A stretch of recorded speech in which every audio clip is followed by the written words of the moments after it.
A good friend went to Nanjing this summer to attend a friend's wedding. I was just at our airport. I was going to fly to the Aurora Borealis no man's land. I made a video call with him, and then they were there. A bunch of people are happy, and then chatted up. He suddenly said to his next bunch of friends, said, "This is my friend, he is a hunter." Then that instant, can feel the whole quiet down, and then everyone's reaction is, what the hell, the hunter. Hello and welcome to MetaNights. I'm Loku, a collector of stories, where we tell your story. The narrator of this story is Chu, who has immigrated to Canada. Hello, I'm Chu. I'm 38 years old, born in Beijing, grew up in Beijing, but now I'm a professional fishing and hunting guide, now in Canada with people hunting, fishing, watching the Aurora Borealis, anyway is to play some inexplicable things it. Joking aside, why do Chinese do this work less? This work is atypical, called bad people cannot do, good people do not do. This good or bad does not mean character, is that if you do not have considerable knowledge and learning ability, you are not good at this work. However, usually in Chinese, if you have this level of knowledge and learning ability, you will not want to do such hard work, or go to work as a doctor, as a lawyer, as a manager, or go to do these jobs. So I think it is possible that there are relatively few Chinese doing this work. Maybe it's different from what most people think. I didn't do this job because I love nature, so I went to do this job. I was very simple, because at that time I did that immigration project. I promised to the provincial government, I want to invest in a business, I want to run this business. So my first principle is that if I want to open a business, this business as far as possible to avoid other Chinese people can get involved. I am not saying that I exclude my compatriots, there is no intention to do so, but the simple reason is that many Chinese who have immigrated to the same province have also promised the provincial government that they need to start a business. However, he started this business, maybe 1 or 2 years, as soon as he got the deposit back, they usually operate as to close the business, and then go to Vancouver to Toronto, because they do not like to stay in such a place. But this brings a big problem. These compatriots, they run these businesses, he is not for profit. If I want to stay there, for example, I need to earn money to feed my family, he does not need to earn money to feed his family, then I will certainly be dead. Then on the basis of this, is to find some suitable for me to do the work, and then I just then found this local we call outfitter, is the fishing and hunting guide. I found that this job is very suitable for me, and I tried it myself, and at that time, I thought I could do this job well. I think it was when I was 30 years old, that is, in 2010, that I almost considered the idea of emigration. I studied in England when I was young, and then I spent a little time in mainland Europe and Indonesia because of my work. The reason why I decided to go to Canada at that time was actually very simple, because my original job was an engineer after all, and I was thinking about this issue in a more rational way. I went through these countries around the world that I could immigrate to, and I found that the problem of racial discrimination was the least in the immigrant countries. If you think about it this way, Canada seems to be a moderate version of the United States, Austria is a moderate version of Germany, New Zealand is a moderate version of Australia, each of their countries will have is what we call less version, is called as if the lower level of that people do not go. It's like, I want to be successful, I want to be winner, I want to be this winning person, I don't want to be a loser, he doesn't have that kind of state. I chose to live in a small corner of Canada, a very poor province called New Brunswick on the east coast, and I live in a small town of 2,500 people in this province, and I can't really live in a big, rich city like Vancouver or Toronto and carry a mortgage, because I said to myself, I'm leaving my hometown 10,000 kilometers for another place. If I still want to live the same life as before, then what am I doing going so far? The so-called cosmopolitan cities, and then people say it's a melting pot of races, those are all nonsense, because it's always a cheese plate, we call it a cheese plate, everyone is still Indian people gathered together, Chinese people gathered together, white people gathered together, and then everyone has their own, because the culture and related ideas are much different. The more remote places like where I live, the more people treat different ethnic groups differently. The more isolated the place like where I live, the more people have a high degree of contact with different ethnic groups, because they don't feel threatened by you, and the more simple the people are. The place where I live, I once drove to Toronto in the summer, and my door was unlocked, my garage was unlocked, and my garage was completely rolled up, so you could see everything inside, all kinds of power tools, oil tools, all kinds of good things, fishing rods, all these things, and I came back 2 weeks later, not even a nail. You can't have this in Toronto during the Cultural Revolution, it's not realistic, so it's a small place with small benefits. I have a very deep impression of one thing, our original power industry management called check work. For example, I want to take people to see the Aurora Borealis, that I first pack a camera, I may drive a car, I have to run a trip, I cannot talk to people after the money, they do not know anything, this cannot be, is that I was towing a cross-country RV. I took a pickup truck towing a cross-country RV, and then a person I drove to the northern Aurora Belt, the northern part of Canada is very clear, the best Aurora observation area in the world. In that area, I have a small snow track, that time is quite dangerous, my whole car and my cross-country caravan over a bump in the snow, because the equipment on the car is too heavy, and then the whole caravan and pickup truck are stuck there. I brought my own shovel, I alone on the shovel. I brought my own shovel, and I shoveled there. When I was moving too fast, I started sweating, but the outdoor temperature was about -45 degrees. Sweating is a particularly bad thing, because sweat will make your clothes' insulation performance becomes worse, and then people are more likely to be cold after. It is a vicious circle, you will intensify your sweating, and then slowly, your clothes' room temperature more and more powerful. It is very dangerous, at that time and already. Almost 10 o'clock at night, 10:30 p.m., this time I belonged to the call to the sky, the distant heard the sound of diesel, and then drove a small pickup truck. 2 local Indians, is the local Aborigines. The place is in the northeast corner of Canada, and further north there is an Indo-Outlander. 2 Indians came down and asked me what was going on when they saw me, and I told them I had a car, and the 2 brothers took 2 shovels from the car and the 3 of us shoveled for more than an hour, and then helped me unload all the equipment from my pickup to make it lighter, and then unloaded my RV, which is a small one that can sleep 2 people inside, but it can be used for camping at -40 to 50 degrees. The caravan is a kind of caravan that has a special design, that there is an old brother, I think he is about 1.95 meters tall, very strong, like a polar bear. He was in front of my small caravan with the pickup truck that hang point. The old brother took 2 hands to hold the front, 2 ties of force, the whole front lifted the small caravan, and then he dragged a few steps out, and then put the caravan we push in the back. The whole is he, the 3 of us by human power the whole from the snow pile to get out. At that time I felt that, in this environment, and people have reached is the sense of exhaustion, and you feel that the cruelty of nature on your erosion has put you from the mental to physical exertion of a very strong time, when suddenly appeared 2 Aborigines over, and then the mood is particularly I put on the caravan and rested in the pickup truck for about half an hour before I came to my senses and went to look for clothes and finally changed into the snow boots that day, which are flat-soled shoes that allow you to walk on soft snow with very low pressure on the top of your feet.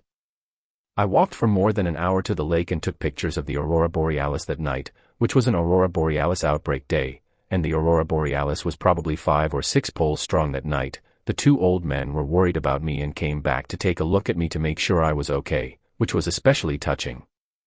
These people are part of the conservation system, and they are the frontline employees of the conservation system.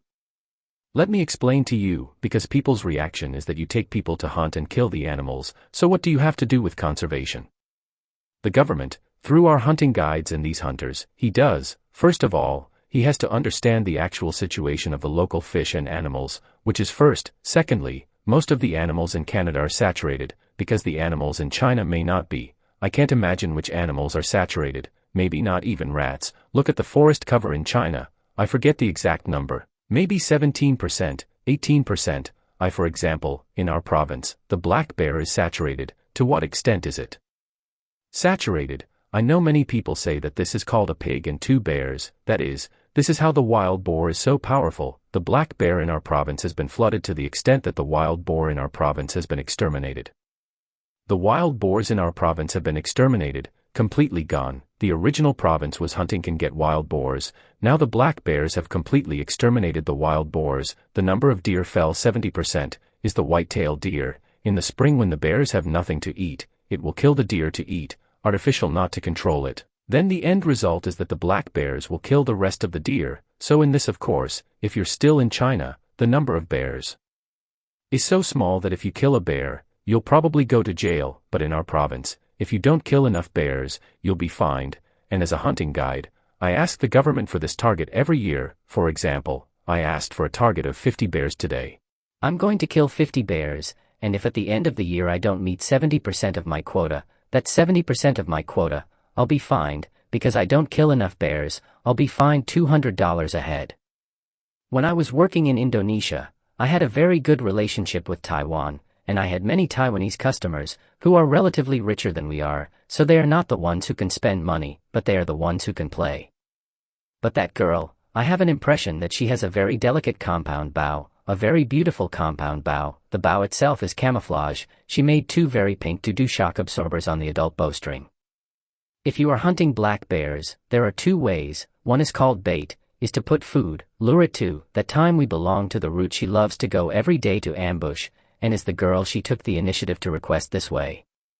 The other is called tracking strategy, that is, you have to find its traces, and then you go to find it, and then close to it, and then go to fight, and take a bow and arrow. That first and the normal hunting to the first, from the service to the price to be much more expensive. The second words are very difficult, and often a week down what cannot hit, because the bear in the woods to the time is no sound, and it usually hears your voice. It will definitely be the time of the bear.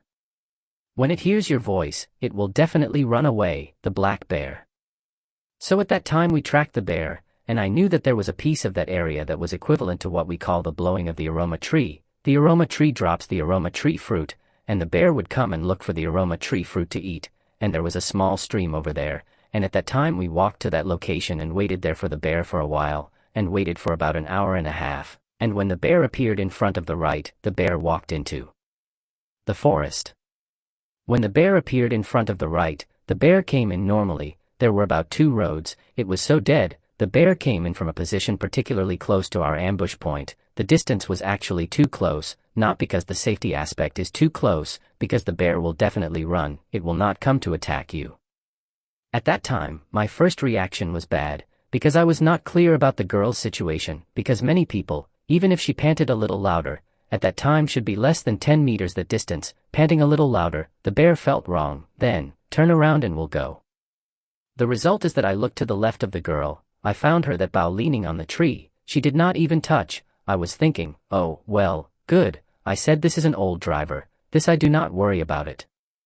I was giving her the hand signal. That means don't move. She didn't even nod her head. She took her eyes, then looked at me. She means she understood, and waited for 5 or 6 minutes that the bear began to walk slowly in the direction of the river. I gave her a thumbs up. That means the size of the bear is not bad. Did not say let her go to pull the bow. When the bear was close to the river, that is, close to the pixel, she actually had a part of the bear's body already blocked by the pixel. This time I gave her a fist clenching action. This fist clenching action is you can pull the bow away, because her bow is a compound bow. When you pull to the limit, you finally hold. Holding, that is, you stabilize the time. You need a very small force. This time, the bear behind the tree, she actually showed a butt out. She did not reveal the part of her that we want to hit the lungs, because the volume of the lungs is larger, first. The second thing is that the lungs can be guaranteed to be killed quickly, more humane, relatively. Because the heart is too small, generally speaking, take the bow and arrow will not go to attack the heart, take the gun as possible. After the bow is drawn, it is aimed at the bear to come out of the corner of that position. Because the terrain we have explored before, the bear came around. She happened to be in front of the river next to a small soft beach. That place she held there to eat. She was more comfortable, and waited for about 4 or 5 seconds. The bear peeked out, and it stopped at that moment. The left paw, on the left front paw position is not right. Her left front paw position is leaning forward. When leaning forward, her scapula will block most of her lungs, at least half of them. The scapula is very hard, and will directly affect the depth of the kill. At that time, I was very nervous because I was afraid that the girl could not stabilize the bow, and if you can't stabilize the bow, you just have to tremble a little bit, and then the arrow will snap on the frame of the bow, and it will be all over. And then I don't know what it was that lured the bear to look back at that time. This time, although her left turn is still leaning forward, but her body twisted over, a moment to the shoulder blade can't protect that part, on this position exposed. After the exposure, I have not said anything. The girl released the arrow, directly from the left rear of the lungs to go diagonally into the double lungs are pierced. The bear ran out of about less than 30 meters, fell down and died quickly. And after the fight, there was no sound, and then nothing was said. I felt in my heart at that time that this girl may have played hunting for at least 5 or 6 years. Many people will make this mistake. Many people will be excited after hitting. Is always not to live, that is to be hit. That way, you do not care how much you say to her, become useless. Because sometimes the animal, when you shoot up the bow and arrow, it does not feel so much pain, it just feels something wrong, was hit so hard.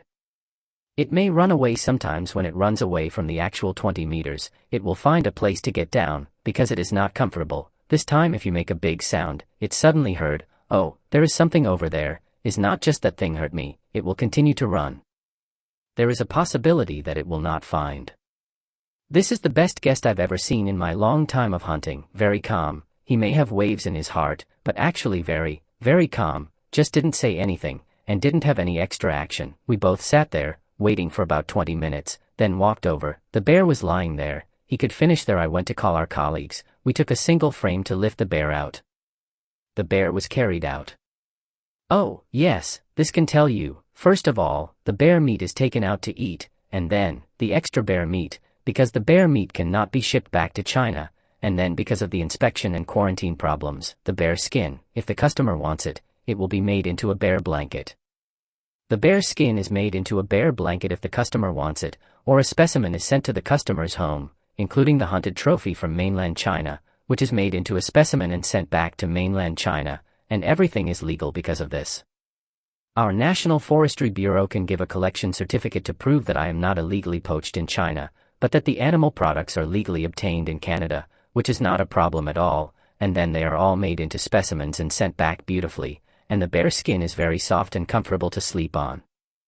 There is another thing I want to explain to you, a myth. I think it is an urban legend, is a very long time a myth. Tell you, bear paw is very difficult to eat a thing. It is not that I do not do well. My nickname is Cook. I cook very, very good, because my guests eat what I do. Bear meat I can make into a steel plate bear meat, I can make into braised bear meat, I can make into barbecue bear meat, I can do very, very delicious, but bear paw is this way. Fresh bear paw is always tasty and fishy and smelly, and sometimes a bit bitter taste. If you want to make it delicious, you need to put it into a porcelain jar, put sea salt and raw food ash, and then buckle a wooden basket, and then put it on, even bear hair in the top, to dry about 10 to 12 months, take it out, in the pressure cooker steam through, after steaming through the whole, take the fish bone broth a little feed out, and finally served, picking with chopsticks, like in fact, according to his treatment, I went to find 2 pig's feet and cooked them in this way, and the taste was exactly the same as the bear's paw afterwards. The taste is exactly the same as the bear paw, there is no difference at all. You're watching MetaNights, and I'm Anchor Loku. Thank you for listening, and we will see you next time.